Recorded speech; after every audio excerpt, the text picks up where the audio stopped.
Scott, this week compared to last has been a bit of a contrast. It was, in some people's eyes, a bit of a bored draw, but this one most definitely wasn't. What are your thoughts after that 1-1 draw with Eastbourne? Obviously disappointed that we couldn't get the win. I think we had plenty of chances to do that. I think the way that we ended up having to play the game, because we're showing levels of desperation, I guess, trying to flood bodies forward and whatnot, it became a bit of a basketball match. Eastbourne are a team that like to have control of the ball, like to look after it, and I think at home we do the same. I think we sort of have longer spells on the ball, but it seemed a little bit rushed and a little bit forced at times. But ultimately, yeah, we've got a goal that's kept our unbeaten run going, which is great. But obviously we're gutted not to get the 3 points. I think we had plenty of chances. Having said that, I thought Dan Lincoln made some superb saves. I thought it was absolutely brilliant. So credit to Links. But then, yeah, you've just alluded to the fact that both goals that we've seen today that were disallowed were both onside. One of them is possibly the worst decision I've ever seen. Slavvy's 3 yards onside. He's not even in the camera shot when Josh has touched the ball. And I'm thinking, where is he? When's he coming into shot? And listen, I'm laughing about it now, but I'm absolutely gutted. And I just went and spoke to the ref. And the ref said to me, he said, listen, I have to back my linesman. I can't be seen to going against him. I understand, I know, I've seen it now, I've looked at it. There's nothing I can do about it. But yeah, it doesn't mean enough to them to get the decisions right. There'll be no sanction for them, but the sanction for us is that we've possibly dropped 2 points today because of that decision. And going 2-1 up in the first half would have changed the sort of direction of the game.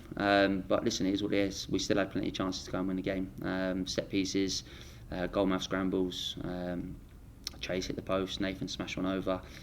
So we can't lay the blame with the referee entirely, but they're big decisions. If we go in 2-1 at half time, our tails are up. We come out firing, and Eastbourne had something to hold on to, and they made it difficult for us. So, yeah, listen, it is what it is. We're going to have to move on to Monday, as there's not too long to wait. Like you say, there's a very quick turnaround now to Monday when we play Taunton.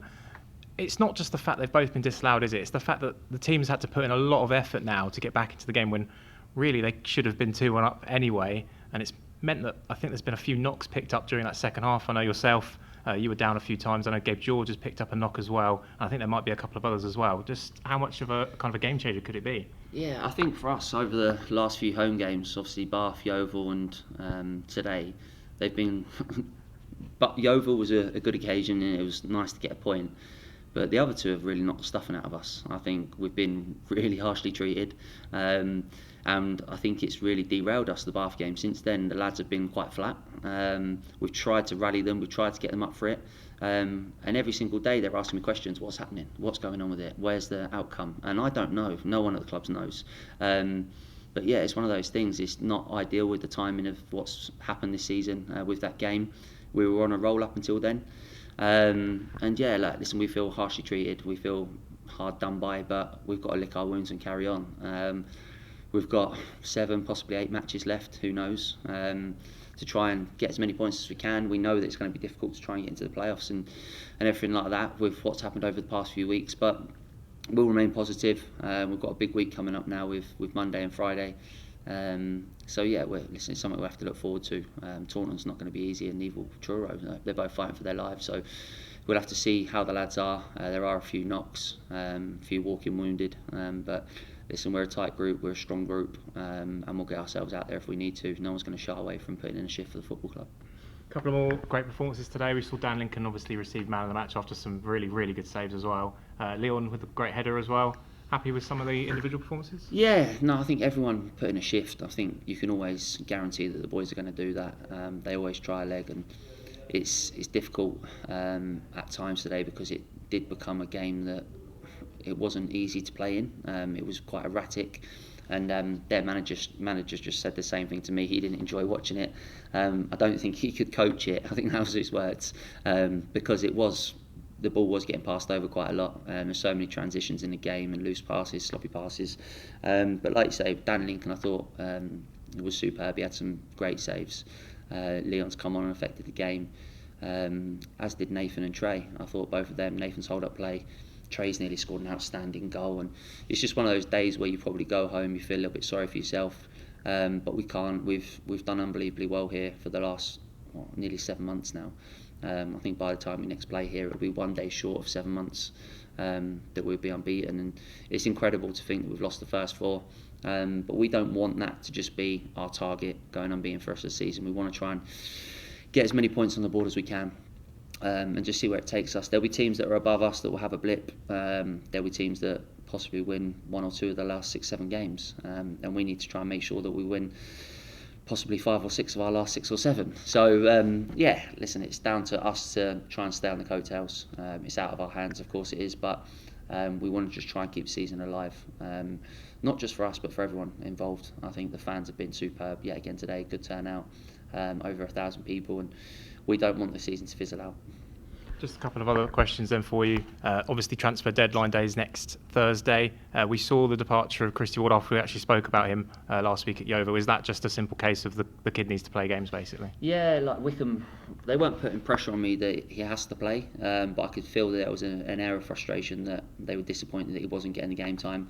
But I just felt at the time you've got Jammers, Lenchi, Leon that can play in there. I can step into midfield if I need to, and we couldn't really give him the promise that he was going to play loads. He would have started either today or Monday, which is frustrating because we had him down to play one of the 2 games with such a quick turnaround. But Christy's a great lad. He'd done well for us in the short period that he was here. But they want him to go and play every minute of the next sort of 7 or 8 games, whatever Banbury have got left. So that's absolutely fine. We understand their reasoning behind it. Will we bring any more in? I don't know. I'm sure if I did speak to the people above me and said that we need a couple of recruits, then we could possibly do it, and we'll get people on dual reg for some of the games where we've got matches and other people don't. But I actually quite like working with a small squad because it keeps it tight knit.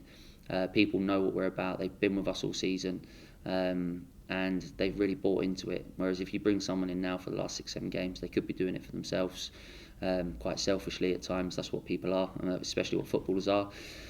So we don't want that to derail us. I love the group that we've got, from management team through to the players, and it's a great working group. So I don't feel like we're too far away.